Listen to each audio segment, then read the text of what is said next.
Hello ನಮಸ್ತೆ friends, welcome to Nagaveni Achar's kitchen. ಇವತ್ತಿನ ನನ್ನ ಫುಲ್ ಡೇ ಡಯಟ್ ಪ್ಲಾನ್ ಅನ್ನ ನೋಡೋಣ. ಇವತ್ತು ಡೇ 6. ಎಂದಿನಂತೆ ಇವತ್ತಿನ ನನ್ನ ದಿನಚರಿ ಶುರುವಾಗಿದೆ 2 ಗ್ಲಾಸ್ ನೀರಿಂದ. ನೀರಾದ್ಮೇಲೆ ನನ್ನ 30 ಮಿನಿಟ್ಸ್ ಎಕ್ಸರ್ಸೈಸ್ ಮಾಡ್ತೀನಿ. ಆಮೇಲೆ ನನ್ನ ಡಿಟಾಕ್ಸ್ ವಾಟರ್. ಸೊ ಇವೆಲ್ಲ ನನ್ನ ಲಾಸ್ಟ್ 5 ವಿಡಿಯೋಸ್ ಅಲ್ಲಿ ತೋರಿಸಿದ್ದೀನಿ. ಸೊ ಪ್ರತಿದಿನ ಅದನ್ನೇ ತೋರಿಸ್ತಾ ಇದ್ರೆ ಬೇಜಾರಾಗುತ್ತಲ್ವಾ ಫ್ರೆಂಡ್ಸ್? ನಿಮಗೆ ವೆಯ್ಟ್ ಲಾಸ್ ಬಗ್ಗೆ ಡೀಟೇಲ್ ಆಗಿ ಇನ್ನು ವಿಷಯಗಳು ತಿಳ್ಕೋಬೇಕು ಅಂತ ಹೇಳಿದ್ರೆ ವಿಡಿಯೋಸ್ ಅನ್ನ ಈಗಾಗಲೇ ಅಪ್ಲೋಡ್ ಮಾಡಿದ್ದೀನಿ. ನಮ್ಮ ಚಾನೆಲ್ ನಲ್ಲಿ ಇರುವಂತಹ ಪ್ಲೇ ಲಿಸ್ಟ್ ಅನ್ನ ಚೆಕ್ ಮಾಡಿದ್ರೆ 30 ಡೇಸ್ ವೆಯ್ಟ್ ಲಾಸ್ ಚಾಲೆಂಜ್ ಅಂತ ಒಂದು ಪ್ಲೇ ಲಿಸ್ಟ್ ಇದೆ. ಅದರಲ್ಲಿ ನೀವು ವಿಡಿಯೋಸ್ ಅನ್ನ ಚೆಕ್ ಮಾಡ್ಕೊಳ್ಳಿ. ಡಿಟಾಕ್ಸ್ ವಾಟರ್ ಆದ್ಮೇಲೆ 9 ರಿಂದ 9:30 ಒಳಗಡೆ ನನ್ನ ಬ್ರೇಕ್ಫಾಸ್ಟ್ ಅನ್ನ ಮಾಡ್ಕೋತೀನಿ. ಇವತ್ತಿನ ಬ್ರೇಕ್ಫಾಸ್ಟ್ ಪೋಹಾ ಅವಲಕ್ಕಿ ಉಪ್ಮಾ ಮಾಡೋಣ. ಇದು ನನ್ನ ತುಂಬಾ ಫೇವರೇಟ್ ಆದ ರೆಸಿಪಿ. ಇಲ್ಲಿ ನಾನು ರೆಡ್ ಅವಲಕ್ಕಿಯನ್ನ ತಗೊಂಡಿದ್ದೀನಿ. ಇದು ಅರ್ಧ ಕೆಜಿಗೆ 77 ರೂಪೀಸ್ ಆಗುತ್ತೆ. ಎಲ್ಲ ಸೂಪರ್ ಮಾರ್ಕೆಟ್ಸ್ ನಲ್ಲಿ ಅವೈಲೇಬಲ್ ಇದೆ. ಈ ರೆಡ್ ಅವಲಕ್ಕಿಯಲ್ಲಿ ರೆಗ್ಯುಲರ್ ಆಗಿ ಬರುವಂತಹ ಬಿಳಿ ಅವಲಕ್ಕಿಗಿಂತ ಹೆಚ್ಚಿನ ಪೋಷಕಾಂಶಗಳು ಈ ಕೆಂಪು ಅವಲಕ್ಕಿಲಿ ಇದೆ. ಹಾಗಾಗಿ ವೆಯ್ಟ್ ಲಾಸ್ ನಲ್ಲಿ ಈ ರೆಡ್ ಅವಲಕ್ಕಿಯನ್ನ ಬಳಸಿದ್ರೆ ತುಂಬಾನೇ ಒಳ್ಳೆಯದು. ಟೇಸ್ಟ್ನು ತುಂಬಾನೇ ಚೆನ್ನಾಗಿರುತ್ತೆ. ಒಂದ್ಸಲ ನೀವು ಟ್ರೈ ಮಾಡಿ. ನಾನಿಲ್ಲಿ 1 ಕಪ್ ಅಷ್ಟು ರೆಡ್ ಅವಲಕ್ಕಿ ಅಥವಾ ರೆಡ್ ಪೋಹಾ ಗಟ್ಟಿ ಅವಲಕ್ಕಿಯನ್ನ ತಗೊಂಡಿದ್ದೀನಿ. ಇದನ್ನ ನೀರು ಹಾಕಿ 1-2 ಸಲ ವಾಶ್ ಮಾಡಿಕೊಂಡು ಮತ್ತೆ ಫ್ರೆಶ್ ವಾಟರ್ ಹಾಕಿ 10 ಮಿನಿಟ್ಸ್ ನೆನೆಯೋದಕ್ಕೆ ಬಿಟ್ಬಿಡೋಣ. ಅವಲಕ್ಕಿ ನೆನೆಯೋಷ್ಟಕ್ಕೆ ನಾನಿಲ್ಲಿ ಒಗ್ಗರಣೆಗೆ ರೆಡಿ ಮಾಡಿಕೊಂಡೆ. ಬೇಗನೆ ಫಟಾಫಟ್ ಅಂತ 10 ನಿಮಿಷದಲ್ಲಿ ಮಾಡ್ಕೋಬಹುದು. ಬನ್ನಿ ರೆಸಿಪಿ ಮಾಡ್ತಾ ಮಾಡ್ತಾ ಯಾವ್ಯಾವ ಸಾಮಗ್ರಿಗಳು ಬೇಕು ಅಂತ ಹೇಳ್ತೀನಿ. ಒಂದು ಪ್ಯಾನ್ ಇಟ್ಟಿದ್ದೀನಿ. ಇದಕ್ಕೆ 2 ಟೀ ಸ್ಪೂನ್ ಚಿಕ್ಕ ಸ್ಪೂನಲ್ಲಿ ಆಯಿಲ್ ಅನ್ನ ಹಾಕ್ತಾ ಇದ್ದೀನಿ. ಸಾಸಿವೆ ಹಾಕಿ ಚಿಟ್ಗುಡ್ಸೋಣ. ಕಡಲೆಬೇಳೆ, ಉದ್ದಿನಬೇಳೆ, ಕಡಲೆಕಾಯಿ ಬೀಜ ಹಾಕಿ ಸಿಮ್ ಫ್ಲೇಮ್ ನಲ್ಲಿ ಇದನ್ನ ಉರಿಬೇಕು. ಎಣ್ಣೆ ಕಮ್ಮಿ ಹಾಕಿರೋದ್ರಿಂದ ಈ ಕಡಲೆಕಾಯಿ ಬೀಜನ ನಿಧಾನವಾಗಿ ಫ್ರೈ ಮಾಡ್ಕೊಳ್ಳಿ. ಆಮೇಲೆ ಹಸಿಮೆಣಸಿನ್ಕಾಯಿ 2, ಕರಿಬೇವು, ಕ್ಯಾಪ್ಸಿಕಮ್ ಸ್ವಲ್ಪ, ಕ್ಯಾರೆಟ್ 1 ಸಣ್ಣದಾಗಿ ಕಟ್ ಮಾಡ್ಕೊಂಡಿದ್ದೀನಿ, ಈರುಳ್ಳಿ 1. ಸೊ ಇನ್ನು ನಿಮಗೆ ಇದ್ರ ಜೊತೆಗೆ ಬೇರೆ ಯಾವ ತರಕಾರಿಗಳು ಇಷ್ಟ ಇದ್ರೆ ಅದನ್ನು ಸಹ ಹಾಕೋಬಹುದು. ನಾನಿಲ್ಲಿ ಮಾಡ್ತಿರುವಂತ ಈ ಅವಲಕ್ಕಿ ಉಪ್ಮಾ ಇಬ್ಬರಿಗೆ ಆಗುತ್ತೆ ಅಳತೆಯಲ್ಲಿ. ಈಗ ಈ ತರಕಾರಿಗಳನ್ನ ಸಿಮ್ ಫ್ಲೇಮ್ ನಲ್ಲಿ ಲಿಡ್ ಅನ್ನ ಕವರ್ ಮಾಡಿಕೊಂಡು ಫ್ರೈ ಮಾಡ್ಕೋಬೇಕು. ತರಕಾರಿಗಳು ಆ ಕಡೆ ಫ್ರೈ ಆಗೋಷ್ಟಕ್ಕೆ ಈ ಕಡೆ ಅವಲಕ್ಕಿ ಕೂಡ ಚೆನ್ನಾಗಿ ನೆಂದಿದೆ. ಇದರಲ್ಲಿ ಇರುವಂತ ಎಕ್ಸ್ಟ್ರಾ ನೀರೆಲ್ಲ ತೆಗೆದು ಸ್ಟ್ರೇನ್ ಮಾಡಿ ಇಟ್ಕೊತಾ ಇದ್ದೀನಿ. ತುಂಬಾನು ನೆನೆಸಬಾರ್ದು, ನೋಡ್ಕೊಳ್ಳಿ. ರೆಗ್ಯುಲರ್ ಆಗಿ ಹೇಗೆ ಬೇರೆ ಅವಲಕ್ಕಿ ನೆನೆಸ್ತೀವೋ ಅದೇ ತರನೇ. ಈ ಕಡೆ ತರಕಾರಿಗಳು ಕೂಡ ಚೆನ್ನಾಗಿ ಫ್ರೈ ಆಗಿದೆ. ಕ್ಯಾರೆಟ್ ಸ್ವಲ್ಪ ಕ್ರಂಚಿ ಆಗಿದ್ರೇನೆ ಚೆನ್ನಾಗಿರುತ್ತೆ. ಇದ್ರ ಜೊತೆಗೆ ನೆನೆಸಿಟ್ಕೊಂಡಿರುವಂತ ಅವಲಕ್ಕಿ, ಪಿಂಕ್ ಸಾಲ್ಟ್ ಅನ್ನ ಹಾಕ್ತಾ ಇದ್ದೀನಿ. ಅರಿಶಿನ ಸ್ವಲ್ಪ ಹಾಕೊಳ್ಳೋಣ. ಇವೆಲ್ಲ ಹಾಕ್ಬಿಟ್ಟು ಚೆನ್ನಾಗಿ ಫ್ರೈ ಮಾಡ್ಕೊಳ್ಳಿ. ಇವೆಲ್ಲ ಅಡುಗೆ ಪೂರ್ತಿ ಸಿಮ್ ಫ್ಲೇಮ್ನಲ್ಲೇ ಇರಬೇಕು. ಯಾಕಂದ್ರೆ ಎಣ್ಣೆ ಕಮ್ಮಿ ಹಾಕಿದೀವಲ್ವಾ, ಸೀದೋಗುತ್ತೆ. ಕೊನೆಯಲ್ಲಿ ಕೊತ್ತಂಬರಿ ಸೊಪ್ಪು, ತೆಂಗಿನಕಾಯಿ ತುರಿ 1 ಸ್ಪೂನ್ ಅಷ್ಟು ಹಾಕ್ತಾ ಇದ್ದೀನಿ. ವೇಟ್ ಲಾಸ್ ಅಲ್ಲಿ ತೆಂಗಿನಕಾಯಿ ತುರಿ ಉಪಯೋಗಿಸಬಹುದಾ ಅಂತ ಕೇಳಬಹುದು. ಖಂಡಿತವಾಗಿಯೂ, ಆದ್ರೆ ಲಿಮಿಟ್ ಆಗಿ. ತೆಂಗಿನಕಾಯಿ ತುರಿಯಲ್ಲೂ ಸಹ ಗುಡ್ ಫ್ಯಾಟ್ಸ್ ಇರುತ್ತೆ, ತುಂಬಾನೇ ಒಳ್ಳೆಯದು ಸ್ಕಿನ್ಗೆ, ಹೇರ್ಗೆ. ಹಾಗಾಗಿ ಲಿಮಿಟ್ ಆಗಿ ಬಳಸ್ಕೊಳ್ಳಿ. ಕೊನೆಯಲ್ಲಿ ನಿಂಬೆ ರಸವನ್ನ ಸೇರಿಸಿ ಚೆನ್ನಾಗಿ ಮಿಕ್ಸ್ ಮಾಡಿಕೊಂಡು ಸ್ಟವ್ ಆಫ್ ಮಾಡಿಕೊಂಡ್ರೆ ಬಿಸಿ ಬಿಸಿಯಾದ ರುಚಿಯಾದ ಅವಲಕ್ಕಿ ಉಪ್ಮಾ ರೆಡಿಯಾಗಿದೆ. ಒಂದ್ಸಲ ಈ ತರ ರೆಡ್ ಅವಲಕ್ಕಿಯನ್ನ ತಂದು ನೀವು ಟ್ರೈ ಮಾಡಿ. ರೆಸಿಪಿ ತುಂಬಾನೇ ಚೆನ್ನಾಗಿರುತ್ತೆ. ನಾನಿಲ್ಲಿ 1 ಬೌಲ್ ಅಷ್ಟು ಮೆಜರ್ಮೆಂಟ್ ನಲ್ಲಿ ತಗೊಂತಾ ಇದ್ದೀನಿ. ನಾನು ಎಷ್ಟು ಮೆಜರ್ಮೆಂಟ್ ನಲ್ಲಿ ತಿಂತಿದ್ದೀನಿ ಅಷ್ಟೇ ನೀವು ತಿನ್ಬೇಕು ಅಂತ ನಾನು ಹೇಳ್ತಿಲ್ಲ. ಸೊ ಒಬ್ಬೊಬ್ಬರ ಬಾಡಿ ಒಂದೊಂದ್ ತರ. ಒಬ್ರಿಗೆ ಇದಕ್ಕಿಂತ ಕಮ್ಮಿನೇ ತಿನ್ಬೋದು, ಇನ್ನೊಬ್ರಿಗೆ ಇದಕ್ಕಿಂತ ಸ್ವಲ್ಪ ಜಾಸ್ತಿನೇ ತಿನ್ಬೋದು. ನಾನು 1 ಬೌಲ್ ಅಷ್ಟು ಅವಲಕ್ಕಿ ಉಪ್ಮಾ ಜೊತೆಗೆ 1 ಆರೆಂಜ್ ಅನ್ನ ತಗೊಂಡಿದ್ದೀನಿ. ಮಿಡ್ ಮಾರ್ನಿಂಗ್ ಸ್ನಾಕ್ಸ್ ಸುಮಾರು 12-12:30 ಹಂಗೆ 1 ಎಳ್ನೀರನ್ನ ತಗೊಂಡೆ. ನೀವು ಬೇಕು ಅಂದ್ರೆ ಫ್ಲಾಕ್ಸ್ ಸೀಡ್ಸ್ ಲಡ್ಡು ಈಗಾಗಲೇ ವಿಡಿಯೋ ಅಪ್ಲೋಡ್ ಮಾಡಿದ್ದೀನಿ, ಅದನ್ನ 1 ತಗೋಬಹುದು. ಇಲ್ಲ ಎನಿ ಸೀಸನಲ್ ಫ್ರೂಟ್ ಅನ್ನ ತಗೋಬಹುದು. ಬೆಳಗ್ಗೆ ಬ್ರೇಕ್ಫಾಸ್ಟ್ ಜೊತೆಗೆ ಆರೆಂಜ್ ಅನ್ನ ತಗೊಂಡಿದ್ದೀನಿ. ಹಾಗಾಗಿ ಈಗ ಎಳ್ನೀರನ್ನ ತಗೊಂತಾ ಇದ್ದೀನಿ. ಬ್ರೇಕ್ಫಾಸ್ಟ್ ಆಗ್ತಿದ್ದಂಗೆ ಮಧ್ಯಾಹ್ನದ ಲಂಚ್ ಕೂಡ ಪ್ರಿಪೇರ್ ಮಾಡೋದಕ್ಕೆ ಸ್ಟಾರ್ಟ್ ಮಾಡ್ಬಿಡ್ತೀನಿ. ನಾನಿವತ್ತು ಸಾಮೆ ರೈಸ್ ಅನ್ನ ಕುಕ್ ಮಾಡ್ತಾ ಇದ್ದೀನಿ. ಸುಮಾರು 1 ಕಪ್ ಅಷ್ಟು ಸಾಮೆ ರೈಸ್ ತೊಗೊಂಡಿದ್ದೀನಿ. ಇದನ್ನು ಸುಮಾರು ಒಂದು 2-3 ಸಲ ಚೆನ್ನಾಗಿ ವಾಶ್ ಮಾಡಿ ಆಮೇಲೆ ನೆನೆಯೋದಕ್ಕೆ ಬಿಟ್ಬಿಡ್ತೀನಿ. ಸೊ ಸಾಮೆ ರೈಸನ್ನು ನಾನು ತಿಂತಿದ್ದೀನಿ ಅಂತ ಮನೆ ಮಂದಿಯೆಲ್ಲ ಅದನ್ನೇ ತಿನ್ನಬೇಕು ಅಂತ ಏನಿಲ್ಲ. ಸೊ ಅದು ಅವ್ರವ್ರ ಚಾಯ್ಸ್. ನಾನು ಸಾಮೆ ರೈಸನ್ನು ಕುಕ್ ಮಾಡಿಕೊಂಡ್ರೆ ಫ್ಯಾಮಿಲಿ ಮೆಂಬರ್ಸ್ಗೆಲ್ಲ ರೆಗ್ಯುಲರ್ ವೈಟ್ ರೈಸನ್ನು ಕುಕ್ ಮಾಡ್ಕೊಂಡಿದ್ದೀನಿ. ವೈಟ್ ರೈಸ್ ತಿನ್ನಬೇಕು ಅನ್ಸಿದ್ರೆ ನಾನು ವೈಟ್ ರೈಸ್ ಕೂಡ ತಿಂತೀನಿ, ಹಾಗೇನಿಲ್ಲ.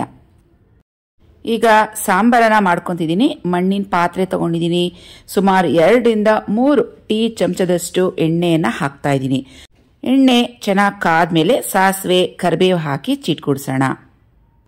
ವೇಟ್ ಲಾಸ್ ರೆಸಿಪೀಸನ್ನು ಆದಷ್ಟು ಮಣ್ಣಿನ ಪಾತ್ರೆಯಲ್ಲಿ ಅಡುಗೆ ಮಾಡಿದ್ರೆ ತುಂಬ ಒಳ್ಳೆಯದು. ಯಾಕಂದರೆ ಎಣ್ಣೆ ತುಂಬಾನೇ ಕಮ್ಮಿ ಇಡಿಸುತ್ತೆ. ಒಂದು ಚಿಕ್ಕ ಈರುಳ್ಳಿಯನ್ನು ಸಣ್ಣದಾಗಿ ಕಟ್ ಮಾಡ್ಕೊಂಡಿದ್ದೀನಿ. ಇದನ್ನು ಒಗ್ಗರಣೆಗೆ ಸೇರಿಸ್ಕೊಂಡು ಫ್ರೈ ಮಾಡ್ಕೊಳ್ಳೋಣ. ಹಾಗೆ ತರಕಾರಿ ಸಾಂಬಾರಿಗೆ ಇವತ್ತು ಮೂಲಂಗಿ ನುಗ್ಗೆಕಾಯನ್ನು ಹಾಕ್ತಾ ಇದ್ದೀನಿ. ಇವತ್ತು ನಾನು ಹೇಳ್ಕೊಡ್ತಿರುವಂಥ ಬೇಳೆ ಸಾಂಬಾರು ತುಂಬ ಈಸಿಯಾಗಿ ಮಾಡ್ಕೋಬೋದು. ಹಾಗೆಯೇ ಹೆಲ್ತಿ ಕೂಡ. ಇದಕ್ಕೆ ಯಾವುದೇ ಥರ ಮಸಾಲೆಗಳನ್ನು ರುಬ್ಬಿ ಹಾಕುವಂಥ ನೆಸೆಸಿಟಿ ಇಲ್ಲ. ತುಂಬ ಹೆಲ್ತಿಯಾಗೇ ಮಾಡ್ಕೋಬೋದು.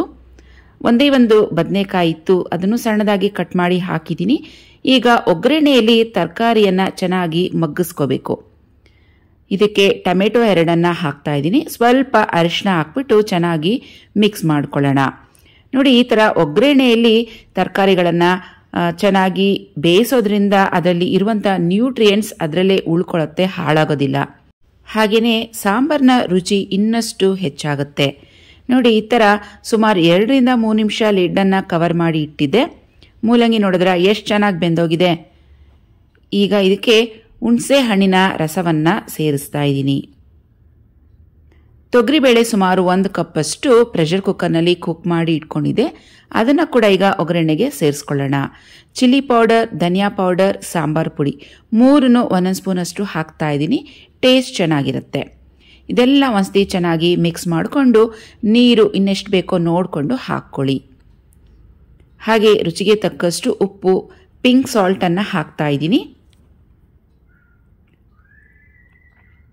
ಹಾಗೆ 1-2 ಸ್ಪೂನಷ್ಟು ತೆಂಗಿನಕಾಯಿ ತುರಿ, ಸ್ವಲ್ಪ ಕೊತ್ತಂಬರಿ ಸೊಪ್ಪು ಇವಿಷ್ಟನ್ನು ಹಾಕ್ಬಿಟ್ಟು ಚೆನ್ನಾಗಿ ಮಿಕ್ಸ್ ಮಾಡ್ಕೊಂಬಿಡೋಣ.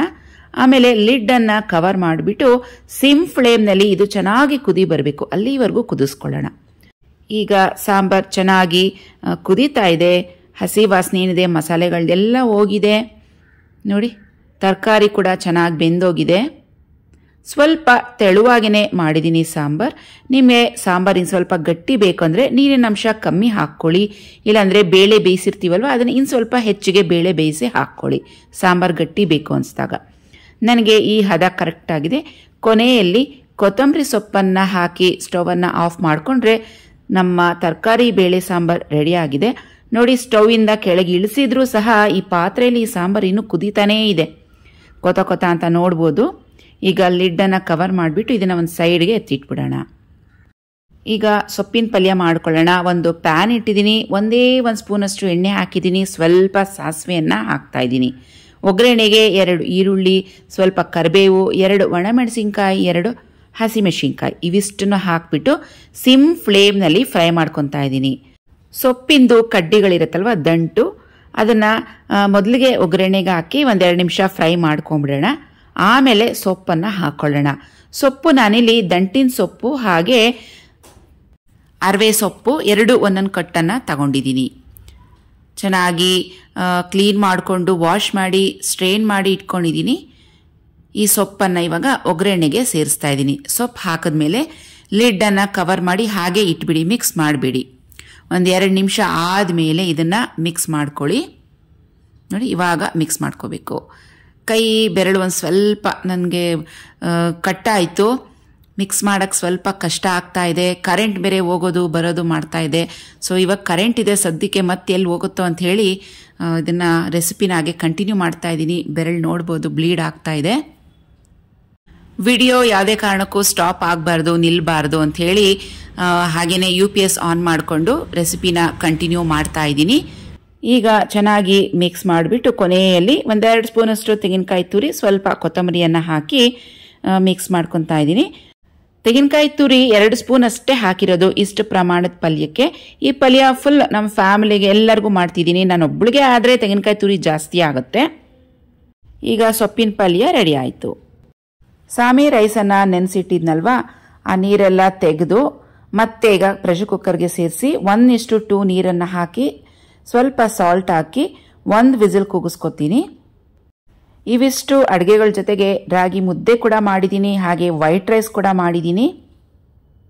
ಇವಿಷ್ಟು ಅಡುಗೆಗಳು ಮಾಡಿ ಮುಗಿಸೋ ಅಷ್ಟೊತ್ತಿಗೆ ಮಧ್ಯಾಹ್ನ ನನ್ನ ಲಂಚ್ ಟೈಮ್ ಬಂತು. ಮಧ್ಯಾಹ್ನ 2 ಗಂಟೆ. ಸಾಮೆ ರೈಸ್ 1 ಬೌಲಷ್ಟು ತೊಗೊಂಡಿದ್ದೀನಿ, ಸ್ವಲ್ಪ ಸ್ಯಾಲಡನ್ನು ತಗೊಂಡಿದ್ದೀನಿ, ಸೊಪ್ಪಿನ ಪಲ್ಯ 1 ಕಪ್ ಮತ್ತು ಮೂಲಂಗಿ ಸಾಂಬಾರ್ 1 ಕಪ್ ಅಷ್ಟು ತೊಗೊಂಡಿದ್ದೀನಿ. ಹಾಗೆ ಇದ್ರ ಜೊತೆಗೆ 1 ಕಪ್ ಅಷ್ಟು ಮೊಸರು ಕೂಡ ತಗೊತೀನಿ. ಫ್ರೆಂಡ್ಸ್, ನೋಡಿದ್ರಲ್ಲ ಇವತ್ತಿನ ನನ್ನ ಲಂಚ್ ಎಷ್ಟು ಕಲರ್ಫುಲ್ ಆಗಿ ಸೂಪರ್ ಆಗಿದೆಯಲ್ವಾ. ನೀವು ಕೂಡ ಇದೇ ಥರ ಕಲರ್ಫುಲ್ ಆಗಿ ಟ್ರೈ ಮಾಡಿ. ಇದ್ರ ಜೊತೆಗೆ ನಾನು ಒಂದು ಎಗ್ ಆಮ್ಲೆಟ್ ಕೂಡ ಹಾಕ್ಕೊಂಡಿದ್ದೀನಿ, ಸಾಲ್ಟ್ ಪೆಪ್ಪರ್ ಹಾಕಿದ್ದೀನಿ. ಸೊ ಮಕ್ಕಳು ಕಾಲೇಜ್ಗೆ ಹೋದ್ರು, ಪ್ರೀತು ಸ್ಕೂಲ್ಗೆ ಹೋದ, ಹಸ್ಬೆಂಡ್ ಕೆಲ್ಸಕ್ಕೆ ಹೋದ್ರು, ಆರಾಮಾಗೆ ಫ್ರೀಯಾಗಿ ಕೂತಿದ್ದೀನಿ. ಈಗ ಮಧ್ಯಾಹ್ನ 2 ಗಂಟೆ ಲಂಚ್ ಟೈಮ್. ಇದು ನನ್ನ ಟೈಮ್, ನಾನು ಎಂಜಾಯ್ ಮಾಡುವಂಥ ಟೈಮ್ ಇದು. ಸೊ ಆರಾಮಾಗಿ ಟಿ ವಿ ಹಾಕ್ಕೊಂಡು ಊಟ ಮಾಡಿಕೊಂಡು ಟಿ ವಿಯನ್ನು ನೋಡ್ತೀನಿ.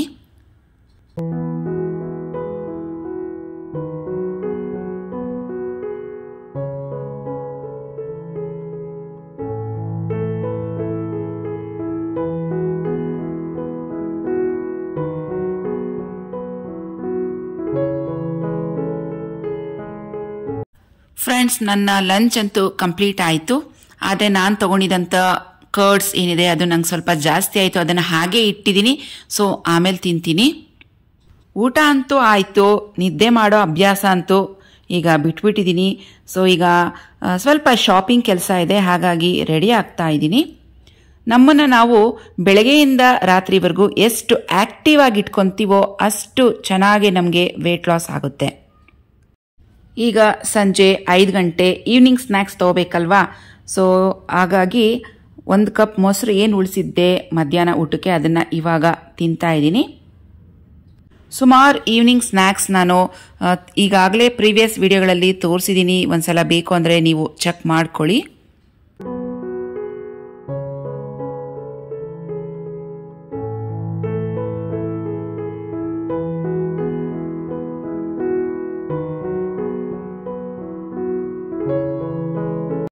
ಸೊ ಈಗ ಈವ್ನಿಂಗ್ ಸ್ನ್ಯಾಕ್ಸ್ ಮನೇಲೇ ಮುಗಿಸ್ಕೊಂಡು ಹೋಗ್ತಾ ಇದ್ದೀನಿ. ನಾನಿವಾಗ ಹೊರಗಡೆ ಹೋದ್ರೂ ಏನಾದ್ರು ತಿನ್ನಬೇಕು ಅಂತ ನನಗೆ ಕ್ರೇವಿಂಗ್ಸ್ ಅಂತೂ ಖಂಡಿತವಾಗೂ ಆಗೋದಿಲ್ಲ. ಯಾಕಂದರೆ ಹೊಟ್ಟೆ ತುಂಬಿರಬೇಕಾದ್ರೆ ಬೇರೆ ಅದು ಇದು ಆಳಮಳ ತಿನ್ನಬೇಕು ಅಂತ ಕ್ರೇವಿಂಗ್ಸ್ ಆಗೋದಿಲ್ಲ ನಮಗೆ. ಹೊರಗಡೆ ಶಾಪಿಂಗ್ ಮುಗಿಸ್ಕೊಂಡು ಬಂದ್ವಿ, ನಾನು ಪ್ರೀತು ಇಬ್ಬರು ಹೋಗಿದ್ವಿ. ಸೊ ಈಗ ನನ್ನ ಡಿನ್ನರ್ ಟೈಮ್ ಕೂಡ ಆಗಿಬಿಟ್ಟಿದೆ. ಬನ್ನಿ ಫಟಾಫಟ್ ಅಂತ ನಾನೀಗ ರಾತ್ರಿ ಡಿನ್ನರ್ಗೆ ಏನು ತಗೊತೀನಿ ಸ್ಪೆಷಲ್ ಅಂತ ತೋರಿಸ್ತೀನಿ. ಡಿನ್ನರ್ಗೆ ಇವತ್ತು ನಾನಿಲ್ಲಿ ಸೂಪ್ ಮಾಡ್ತಾ ಇದ್ದೀನಿ. ಬೀಟ್ರೂಟ್ 1, ಕ್ಯಾರೆಟ್ 1 ತಗೊಂಡಿದ್ದೀನಿ. ಇವೆರಡನ್ನ ಪ್ರೆಷರ್ ಕುಕ್ಕರ್ಗೆ ಹಾಕ್ತಾ ಇದ್ದೀನಿ. ತರಕಾರಿ ಬೇಯೋಷ್ಟು ನೀರನ್ನು ಹಾಕಿ 1 ವಿಸಿಲ್ ಪ್ರೆಷರ್ ಕುಕ್ ಮಾಡ್ಕೊಳ್ಳೋಣ. ಈ ಸೂಪ್ ಅಂತೂ ಸಖತ್ ಟೇಸ್ಟಿಯಾಗಿರುತ್ತೆ, ಹಾಗೇನೆ ಫಿಲ್ಲಿಂಗ್ ಆಗಿರುತ್ತೆ, ಹಾಗೆ ನಮ್ಮ ಸ್ಕಿನ್ಗಂತೂ ಸಖತ್ ಒಳ್ಳೆಯದು.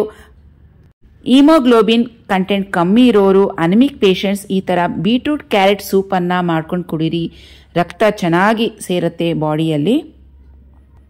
ತರಕಾರಿ ಪ್ರೆಷರ್ ಕುಕ್ ಮಾಡಿದ್ಮೇಲೆ ಇದರಲ್ಲಿ ನಾನು ಹ್ಯಾಂಡ್ ಬ್ಲೆಂಡರನ್ನು ಯೂಸ್ ಮಾಡಿಕೊಂಡು ಇದನ್ನು ಚೆನ್ನಾಗಿ ಈ ಥರ ಬ್ಲೆಂಡ್ ಮಾಡ್ಕೊತಾ ಇದ್ದೀನಿ. ನೀವು ಬೇಕು ಅಂದರೆ ಮಿಕ್ಸಿ ಜಾರ್ಗೂ ಸಹ ಹಾಕ್ಕೋಬೋದು. ನನ್ನ ಹತ್ರ ಬ್ಲೆಂಡರ್ ಇದೆ, ಈಸಿಯಾಗಿ ಕೆಲಸ ಆಗೋಗುತ್ತೆ. ಸೊ ಹಾಗಾಗಿ ಹ್ಯಾಂಡ್ ಬ್ಲೆಂಡ್ ಮಾಡ್ತಾ ಇದ್ದೀನಿ. ನೋಡಿ, ಚೆನ್ನಾಗಿದು ಪ್ಯೂರಿ ಥರ ಆಗಿದೆ ಅಲ್ವಾ. ನಿಮಗೆ ತೆಳು ಬೇಕಂದ್ರೆ ಸ್ವಲ್ಪ ನೀರನ್ನು ಸೇರಿಸ್ಕೊಂಡು ತೆಳುವಾಗಿ ಮಾಡ್ಕೋಬೋದು. ನಾನು ಅದಕ್ಕೆ ಮಾಡ್ಕೊಂಡಿದ್ದೀನಿ. ಬ್ಲೆಂಡ್ ಮಾಡಿದ್ಮೇಲೆ ಈ ಪ್ಯೂರಿನ ಮತ್ತೊಂದ್ಸಲ ಸ್ಟವ್ ಮೇಲೆ ಇಡ್ತಾ ಇದ್ದೀನಿ. ಸ್ವಲ್ಪ ಸಾಲ್ಟ್ ಹಾಗೇನೆ ಸ್ವಲ್ಪ ಪೆಪ್ಪರ್ ಪುಡಿಯನ್ನು ಹಾಕ್ಬಿಟ್ಟು 1 ಬಾಯ್ಲ್ ಬರ್ಸೋಣ. ಯಾಕಂದರೆ ತಣ್ಣಕ್ಕಾಗಿರತ್ತಲ್ವ, ಹಾಗಾಗಿ ಈ ಸೂಪನ್ನು ಬಿಸಿ ಬಿಸಿಯಾಗಿ ಕುಡಿದ್ರೆ ಟೇಸ್ಟ್ ಚೆನ್ನಾಗಿರುತ್ತೆ. ಈಗ ನಾನು ಸೂಪನ್ನು ಸೂಪ್ ಬೌಲ್ಗೆ ಹಾಕಿ ಸರ್ವ್ ಮಾಡ್ಕೊತಾ ಇದ್ದೀನಿ. ವಾವ್, ಕಲರ್ ನೋಡಿದ್ರಾ ಏನು ಸಖತ್ತಾಗಿದೆ ಅಲ್ವಾ, ಸೂಪರ್ ಆಗಿದೆ. ಒಂದ್ಸಲ ನೀವು ಟ್ರೈ ಮಾಡಿ, ಸಖತ್ ಟೇಸ್ಟಿಯಾಗಿರುತ್ತೆ, ಬಿಲೀವ್ ಮೀ. ಹಾಗೆ 1 ಕ್ಯೂಬ್ ಅಷ್ಟು ಬೆಣ್ಣೆ ಕೂಡ ಹಾಕ್ತಾ ಇದ್ದೀನಿ. ಇದಕ್ಕೆ ನಾವು ಯಾವುದೇ ಥರದ ಒಗ್ಗರಣೆ ಹಾಕಿಲ್ವಲ್ಲ, ಹಾಗಾಗಿ 1 ಪೀಸ್ ಅಷ್ಟು ಬೆಣ್ಣೆ ಗುಡ್ ಫ್ಯಾಟನ್ನು ಸೇರಿಸ್ತಾ ಇದ್ದೀನಿ. ಸೊ ನನ್ನ ಡಿನ್ನರ್ ಅಂತೂ ರೆಡಿ ಆಯಿತು.